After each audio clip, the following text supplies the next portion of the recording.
Domani l'addio alla giovanissima Chiara Pavanello. Alle 15 nella chiesa parrocchiale di Borgo San Giovanni l'intera comunità di Chioggia si ritroverà per l'ultimo saluto alla quattordicenne che sabato scorso ha perso la vita lungo la Romea dopo essere stata tamponata da un'auto mentre si trovava in sella alla sua bici elettrica assieme ad un'amica.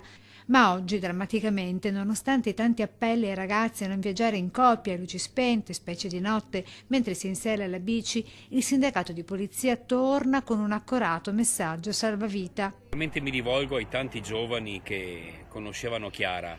Siate veramente padroni del vostro futuro, ma accendete quelle luci. Cioè, la vera sfida è circolare sulle nostre strade rispettando il codice della strada. A meno di una settimana di distanza dalla drammatica morte di Chiara, la polizia continua a vedere lungo le strade di Chioggia e zone limitrofe ancora tanti, troppi ragazzini viaggiare in sella alla bici a luci spente. Vi prego, pensate alle vostre vite e a quelle di chi vi ama, prosegue Armelau, rivolgendosi anche alle famiglie dei ragazzi.